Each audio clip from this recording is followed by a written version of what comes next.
Eu peço que você abra sua Bíblia aí em Gênesis capítulo 37, que é aonde começa a história do José. A história do José vai terminar só no capítulo 50, tá? A gente vai dar uma sobrevoada, né? Eu não sei o quanto você sabe, quanto você conhece da vida do José, e eu vou resumir para você. Ele é filho de Jacó. Jacó casou-se com duas mulheres, com duas irmãs, não vou entrar no mérito da questão. Tinha mais duas concubinas. Então, através de 4 mulheres, nasceu toda a nação de Israel. Deus muda o nome de Jacó para Israel. Mas Jacó amava mesmo, do fundo do coração, a sua mulher chamada Raquel, né? A Lia era assim, deixada de lado, a outra mulher. E José é o primeiro filho da Raquel. Por isso, esse menino, esse moleque nasceu mimado, preferido, privilegiado, e os outros irmãos, obviamente, ficaram morrendo de ciúme. Ele é vendido num ato de loucura dos irmãos, de ira engasgada. Vai ficar anos e anos preso. Ele é vendido aos 17 anos e aí, quando ele tem 30 anos, ele é levado à presença do faraó. Muita coisa acontece no meio do caminho, inclusive o reencontro com seus irmãos. Eu queria, então, dizer ou chamar José do sobrevivente da amargura. Eu não sei se você já passou por isso, se você já teve alguma experiência de amargura, e eu acredito que sim, né? Porque muitas vezes as coisas saem do que nós esperamos, surpresas desagradáveis nos assaltam, a vida dá mudanças, guinadas violentas e nem sempre nós estamos preparados para isso. José lembra muito um personagem de um livro secular, livro que eu gosto muito, que se chama O Conde de Monte Cristo. Esse é um dos filmes estrelado pelo Jim Caviezel. Se você um dia puder, assista, muito interessante. Mas a história do Conde de Monte Cristo é a seguinte: um rapaz simples, no dia do seu casamento, no dia da promoção lá na empresa, onde tudo ia dar certo, dá tudo errado. Ele é vítima de ciúme do seu melhor amigo e de outras pessoas que queriam o lugar dele, o outro queria a mulher dele, conspiram para mandar Edmond Dantès, que é o futuro conde de Monte Cristo, para a cadeia. E ele fica preso ali. Fica preso, incomunicável, e de repente uma pedra da parede da prisão sai e era um outro preso cavando um buraco tentando sair, só que ele entrou na curva errada e entrou em outra prisão. Esse preso, amigo dele, é o Abade Faria, que o trata como filho, um homem culto, professor, e ele começa a ensinar o Edmond Dantès, que mal sabia ler e escrever, e no tempo que eles passam juntos, Edmond Dantès sai dali um doutor em várias matérias. Até que um dia, eles cavando juntos o túnel, cai uma pedra e o Abade Faria está prestes a morrer. E aí tem uma cena no filme que eu gostaria de compartilhar com vocês, que é uma cena onde, antes de morrer, o Abade Faria entrega um mapa do tesouro. E olha, lhe diz: você vai sair daqui e vai fazer o bem com esse tesouro. Vamos ver o que acontece na cena.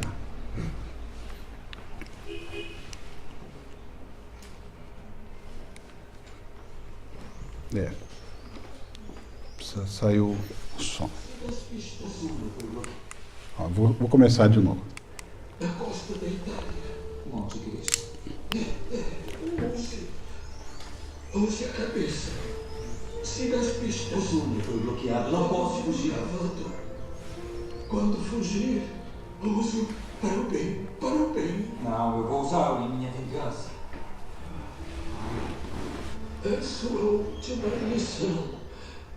Não cometa. Não cometa o crime pelo qual cumpre sentença. Deus diz, a vingança é minha. Eu não acredito em Deus. Não importa. Ele crê em você. Muito bom, né? E Edmundo Dantes consegue sair, fica rico, e o propósito dele é usar a sua fortuna para acabar com aqueles outros que o prejudicaram. Ele é movido pela vingança, né?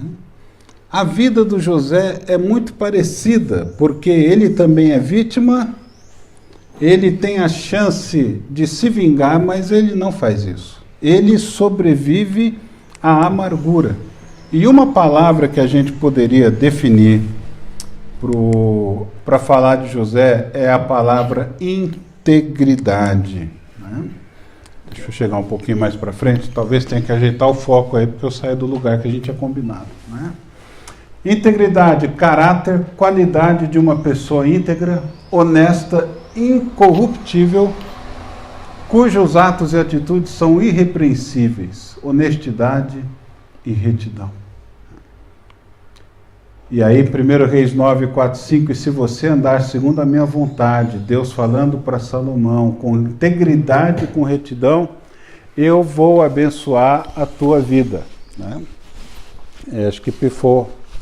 A tecnologia tem hora que ela nos atrapalha um pouco, né? Eu não sei se acabou a pilha, se acabou a minha pilha, né? Acabou a pilha. Mas acontece, né?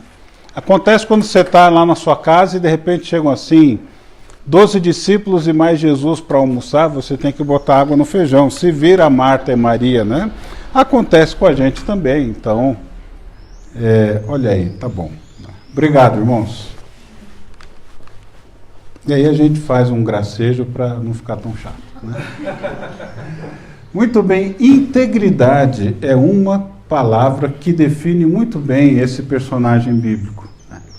Gênesis 39, resumiu 37, o 38 conta uma história que parece que não tem nada a ver com a história de Judá que está lá dentro, Judá e Tamar, mas tem muito a ver. E a gente vai ler aqui um pedaço do texto de Gênesis 39.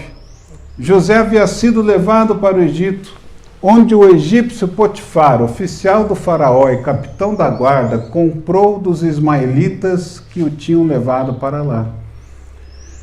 O Senhor estava com José, de modo que este prosperou e passou a morar na casa do seu senhor egípcio. Quando este percebeu que o Senhor estava com ele e que o fazia prosperar em tudo que realizava, agradou-se de José e tornou administrador de seus bens. Potifar deixou a seu cuidado a sua casa e lhe confiou tudo que possuía. O que chama mais atenção aqui nesse texto é verso 2, o Senhor estava com José. Parece que para o José está dando tudo errado, mas de alguma forma Deus está pegando os errados que estão acontecendo na vida de José e continua com ele e o abençoa, mesmo ele sendo um escravo vendido pelos irmãos. Ele trabalha muito bem, ele faz o seu melhor. A situação não é a que ele gostaria que fosse, mas ele continua dando o seu melhor, independente das circunstâncias. O texto continua lá no verso 5, desde que o deixou cuidando de sua casa e de todos os seus bens, o Senhor abençoou a casa do egípcio por causa de José. A bênção do Senhor estava sobre tudo que Potifar possuía, tanto em casa como no campo. Assim ele deixou aos cuidados de José tudo que tinha e não se preocupava com coisa alguma, exceto com sua própria comida. José era atraente e de boa aparência, e depois de certo tempo, a mulher do seu senhor começou a cobiçá-lo e o convidou: venha, deite-se comigo. Mas ele se recusou e lhe disse: meu senhor, aí está falando do Potifar, não se preocupa com coisa alguma de sua casa, e tudo que ele tem deixou aos meus cuidados. Ninguém dessa casa está acima de mim. Ele nada me negou a não ser a senhora, porque é a mulher dele. Como poderia eu, então, cometer algo tão perverso e pecar contra Deus? Observe que a primeira preocupação dele não é o Potifar, é Deus. Assim, embora ela insistisse com José dia após dia, ele se recusava a deitar-se com ela e evitava ficar perto dela. Um dia, e a nossa vida muitas vezes tem capítulos que começam como um dia. Ele entrou na casa para fazer suas tarefas e nenhum dos empregados ali se encontrava. Ela o agarrou pelo manto e voltou a convidá-lo: vamos, deite-se comigo. Mas ele fugiu de casa, deixando o manto na mão dela. Quando ela viu que ao fugir ele tinha deixado o manto em sua mão, chamou os empregados e lhes disse: vejam, este hebreu nos foi trazido para nos insultar. Ele entrou aqui e tentou abusar de mim, mas eu gritei. Quando me ouviu gritar por socorro, largou seu manto ao meu lado e fugiu de casa. Verso 16, ela conservou o manto consigo até que o senhor de José chegasse em casa. Então repetiu-lhe a história: aquele escravo hebreu que você nos trouxe aproximou-se de mim para me insultar, mas quando gritei por socorro, ele largou seu manto ao meu lado e fugiu. Quando seu senhor ouviu o que a sua mulher lhe disse: foi assim que o seu escravo me tratou, fiquei indignado.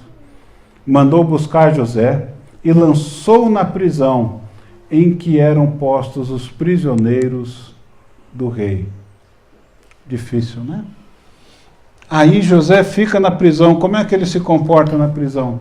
Mas o Senhor estava com ele e o tratou com bondade, concedendo-lhe a simpatia do carcereiro. Por isso o carcereiro encarregou José de todos os que estavam na prisão, e ele se tornou responsável por tudo que lá sucedia. O carcereiro não se preocupava com nada do que estava a cargo de José, porque o Senhor estava com ele e lhe concedia bom êxito em tudo o que realizava. Muito bem. Só aí já dá para a gente fazer um belo panorama.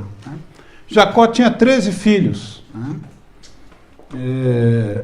Tem café depois, né? Quem acertar o nome de 12 ganha um café depois do pastor Ivan, né? A escalação é a seguinte: Rubem, Simeão, Levi, Judá, Dan, Naftali, Gad, Aser, Issacar, Zebulon, José e Benjamim. Eu fiz uma musiquinha para guardar isso. E tem a Diná. A Diná é a única filha no meio de 12. Né? Tem uma história triste com ela, inclusive. Só que Jacó tinha 13 filhos, mas criou 14. Sabe quem é o 14º? Ele dá uma roupa nova para o filho predileto. Ele não faz isso com nenhum outro dos filhos. Deixa eu saber, quantos tem mais de um filho aqui? Levanta a mãozinha, deixa eu ver. Ok. Vocês amam os filhos iguais, da mesma forma? Sim ou não? Sim. Olha, acho que não, hein?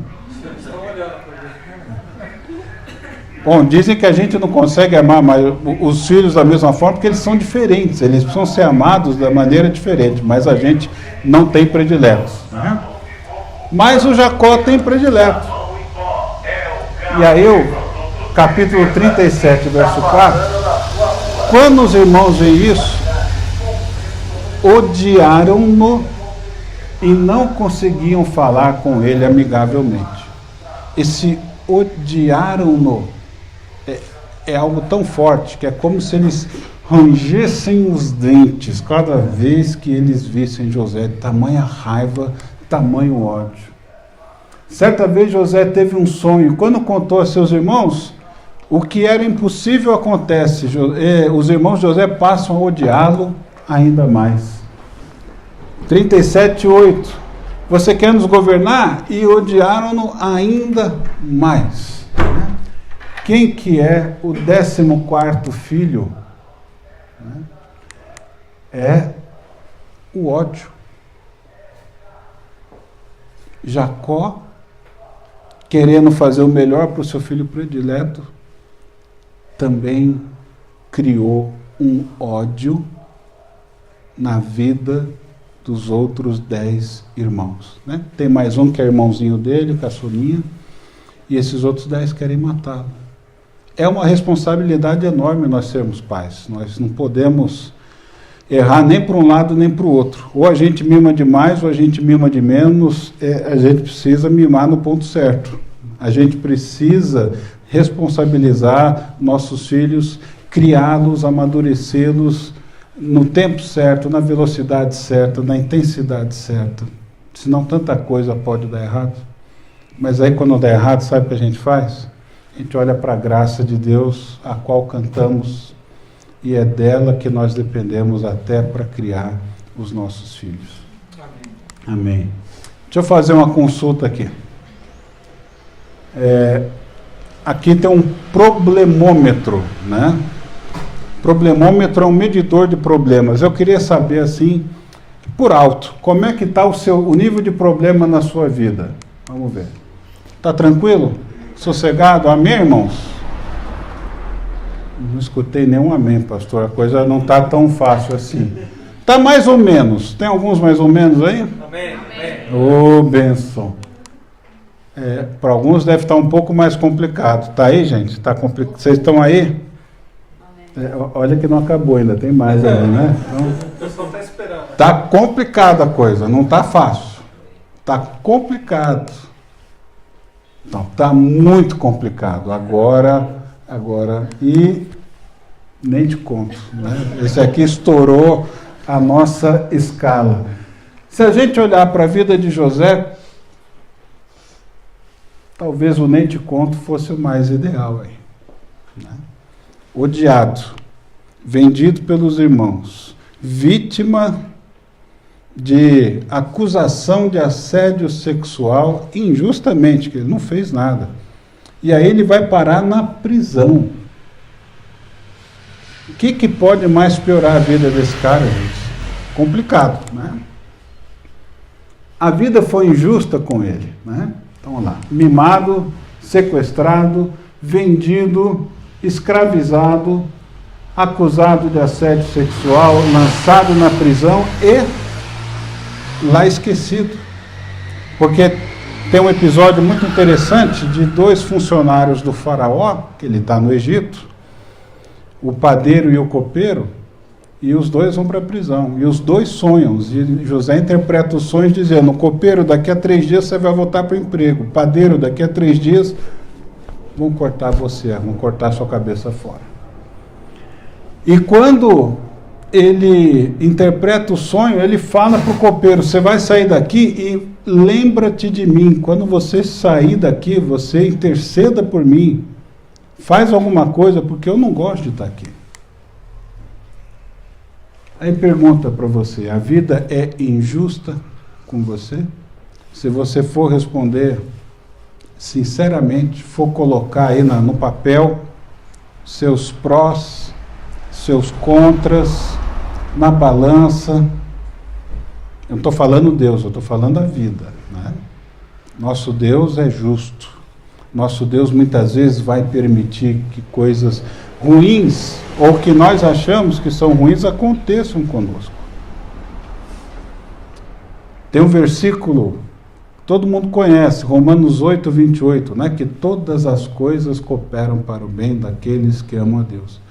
E aí eu li de um pastor que detestava esse versículo, que tudo ia mal com ele. Aí ele chegava na igreja: pastor, todas as coisas cooperam para o bem daqueles que amam a Deus. Ah, é? Tá bom. E esse pastor diz, eu só fui entender Romanos 8, 28, quando eu li Romanos 8, 29, porque os dois estão juntos. E Romanos 8, 29 diz que o grande projeto de Deus é nos fazer conformes à imagem do seu Filho, é nos tornar com a forma ou parecidos com Jesus. Prioridade de Deus não é resolver nossos problemas. Prioridade de Deus é incutir o caráter de Cristo em nós. E através da sua graça, Ele é capaz de, através dos nossos problemas, fazer com que essas coisas cooperem para o bem, mesmo que a gente não entenda, mas o caráter de Cristo está sendo forjado nas nossas vidas. Nem sempre é fácil para nós, nem sempre é agradável, mas Deus nos ama tanto que quer nos deixar parecidos com seu Filho. Muito bem. José tinha tudo para se tornar um prisioneiro da amargura. Lá na frente, quando os irmãos começam a ter remorso, porque a vida também vai complicando para eles, eles lembram. Vimos, pois, lhe vimos a angústia da alma quando nos rogava e não lhe acudimos. Por isso nos vem essa ansiedade. A gente viu o grito angustiante de Jacó quando nós o lançamos dentro de um poço seco. Mas você não encontra na boca de José.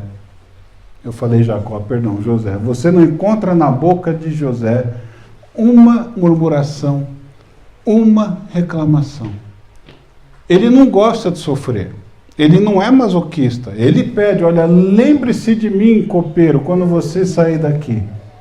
Mas ele não reclama a Deus, ele não levanta a mão para o céu, assim eu não aguento mais, está difícil. E o chefe dos copeiros se esquece totalmente de José. E aí com José a gente aprende a como sobreviver às injustiças da vida. Você já foi injustiçado? Já tomaram o seu lugar lá no teu emprego? O chefe elogiou outra pessoa, mas o projeto era teu? Perdeu um emprego porque o que estava do lado mentiu e conseguiu a tua vaga? A injustiça acontece conosco também. Qual que é o guia, então, de sobrevivência de José? Nós temos 3 lições aí. E a primeira delas é, independentemente das circunstâncias, faça sempre o melhor que você puder. Fazer o melhor que você puder não quer dizer ser o melhor aluno da classe, por exemplo. Não é? Você não pode chegar para o seu filho e falar, filho, eu quero que você tire 10 em matemática. Cadê os filhos para dizer amém? Não é? A não ser que você seja capaz, filho, de tirar 10 em matemática. Então, você tem que fazer o seu melhor. Para alguns, o melhor é tirar 8. Ele não consegue tirar mais. Deus não quer que você seja o primeiro. Deus quer que você faça o melhor que você puder na situação que Ele te colocou. Né? Alguém não gosta de matemática? Vai dizer amém aí ou não? Olha só, matemática. Se eu perguntasse química, então estava mais difícil, né? Aí, química eu sei o que os irmãos sofrem. Também não gosto de química. Né? Olha lá. Apesar de tudo, o que é que José fazia? Tudo dava certo para ele de tal forma que ele acabou indo morar na casa do seu senhor egípcio. E Potifar o deixa a cargo de tudo. Na prisão muda o cenário, mas não muda o comportamento de José. Ele continua fazendo o seu melhor. A ponto do carcereiro colocar a administração da prisão. Você já está limpo, você não está limpo, quem comeu, quem não comeu, banho de sol. José cuida disso. Olha só. O cara está na prisão. O cara é uma vítima das injustiças, mas ele continua fazendo o melhor. Talvez a maioria de nós pensasse e fizesse o seguinte: ó, quero mais não, larga a mão, vou fazer do meu jeito aqui mesmo, está todo mundo roubando, eu vou roubar, está todo mundo matando, eu vou matar, está todo mundo fazendo errado, por que eu vou fazer certo? Porque a vida não sorri para mim. José continua firme. Olha só, o que não me destrói, me fortalece. Né? Eu vou tirar logo essa imagem para você esquecer dela, que ela é muito forte. Né? Segunda lição: independentemente das circunstâncias, jamais perca a conexão com Deus. Jamais. Na casa de Potifar, o Senhor estava com José. De novo, quando José abre a boca, ele fala de Deus. Eu jamais poderia trair a confiança dele e pecar contra Deus. Na prisão, mas o Senhor estava com José. Quando ele vai interpretar o sonho de Faraó, ele não chega dizendo, manda aqui que eu resolvo. Não, quem interpreta é Deus. Conta o sonho para mim. Mas é Deus de toda a glória, é de Deus todo o mérito na vida de José. Isso não depende de mim, mas Deus dará uma resposta favorável ao Faraó. Então tem um bordão aí, a coisa está piorando, mas o Senhor era com José. A coisa está difícil, mas o Senhor era com José. Eu não estou mais aguentando, mas o Senhor era com José. Se coloca no lugar do José. Ou coloca José no teu lugar. No nosso lugar. Nos nossos problemas. Qual deve ser a nossa atitude diante de Deus? A gente pode lamentar. Né? A gente viu lá no curso dos Salmos, né, que nós temos, a maioria dos Salmos são salmos de lamento. Salmo 43 que a gente leu hoje é contado como um salmo de lamento. Que o salmista diz, Deus está difícil, Deus está complicado. A gente pode lamentar. O que a gente não deve fazer é murmurar. O que você vê nessa figura? Quem está conseguindo ver uma mulher aí? Está vendo uma mulher? Tem gente vendo duas? Olha só, a bênção se multiplicando aqui. Quem está vendo uma mulher? Está vendo uma mulher jovem ou uma mulher idosa? Hã? Jovem ou idosa? As duas? Então, são duas mulheres aí, né? Então, depois o pastor Ivan vai ficar com os slides. Se você não conseguiu ver duas mulheres, ele vai fazer você ver duas mulheres. Está vendo duas, pastor? Estou vendo. Ah, então tá bom. Por que é que eu coloquei esse teste aqui? E outro teste, né? Um desafio aqui, para ilustrar o que é que José está fazendo. Você consegue vencer esse desafio? Isso é um pouquinho mais difícil. Você tem 9 pontos e você tem que pegar o lápis e fazer 4 retas aí, sem tirar o lápis do papel. E tem que passar por todos os pontos. 4 retas, passar por todos os pontos. Então, se eu fizer 1, 2, 3, 4, falta o do meio. Né? Tem jeito. Tem jeito. Eu vou dar meia hora para ver se os irmãos... Não, brincadeira. Então, vou mostrar como é que é, tá bom? Dou mais 10 segundos para você pensar. Tic-tac. Parece difícil, mas é mesmo. Ok. Olha a solução. 1, 2, 3, 4. 4 retas. Ah, mas eu não sabia que podia ir um pouquinho lá para fora. Se você não vai lá para fora, não resolve. Às vezes, nós precisamos mudar um pouco a nossa perspectiva. Se o José olhasse só para as injustiças da vida, ele se tornaria um amargurado. Como é que ele não faz para ficar amargurado? Primeira lição: faça o melhor que você puder, independente das circunstâncias. Segunda lição: independente das circunstâncias, mantenha seu contato, sua comunhão com Deus. Lá na frente, o José percebe o que está acontecendo. Na hora ele não entendeu. Lá no poço ele não entendeu. Na casa do Potifar ele não entendeu. No quarto da mulher de Potifar ele não entende. Na prisão ele não entende. Ele vai entender mais lá na frente. E ele é feito o segundo homem mais poderoso do Egito, que é o império mais poderoso da face da terra naqueles dias. Imagine você ser vice-presidente dos Estados Unidos, né? Sair da prisão do Donald Trump e virar vice-presidente. Foi o que aconteceu com José. E aí ele tem a chance de ter um poder nas mãos. Agora, você lê a Bíblia, agora vai. Agora ele vai se vingar dos irmãos. Agora ele vai chamar o Potifar e vai se vingar. Vai mandar matar a mulher do Potifar. Agora ele vai pegar o copeiro esquecido e vai dar uma dura. Não faz nada disso. Ele percebe que a mão de Deus está nesse processo.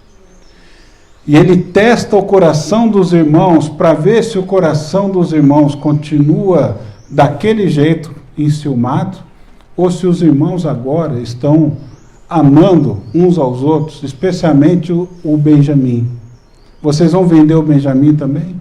Ou vocês vão cuidar do Benjamim? Depois você lê a história toda. Mas tem uma cena que eu queria mostrar para você, que é a cena do reencontro de José com os seus irmãos. Ele teve a faca e o queijo na mão para acabar com os irmãos, mas olha o que ele faz. Deixa-nos. Eu disse deixa, saia. Guarda. Venha.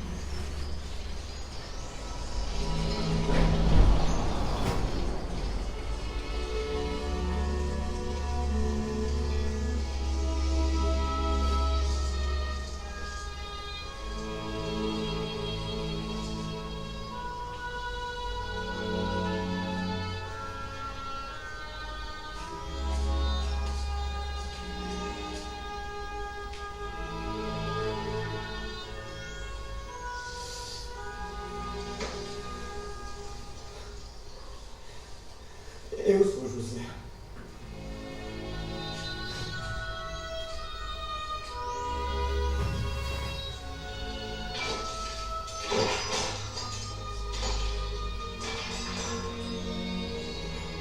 José.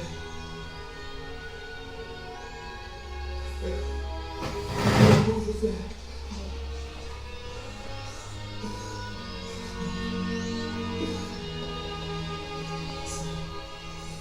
Sou eu. Mas fique em paz.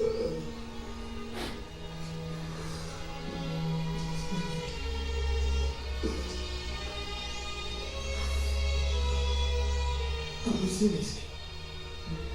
Não tenham medo, não lhes farei mal. Acha que tomaria o lugar de Deus? José. Eu não tenho o direito de punir vocês. Foram muito maus para mim, sim. Mas Deus tornou isso bom. Para que tantas pessoas pudessem ser mantidas vivas como estão hoje.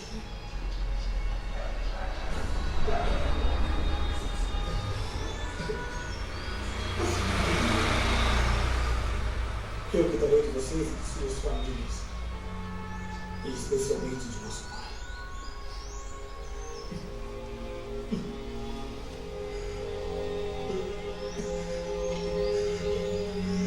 Eu sou o maior culpado.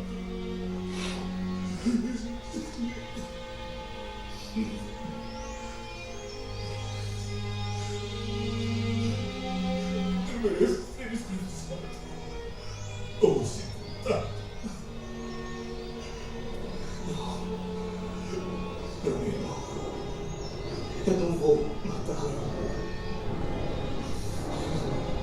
Não foi essa lição que o Senhor, louvado seja seu nome, colocou diante de nós. Louvado seja o nome. Talvez tenhamos aprendido o significado da irmandade, da família. E que onde quer que estejamos, pouco importa se os desígnios de Deus nos separem, devemos sempre ser fiéis uns aos outros. Ser uma família.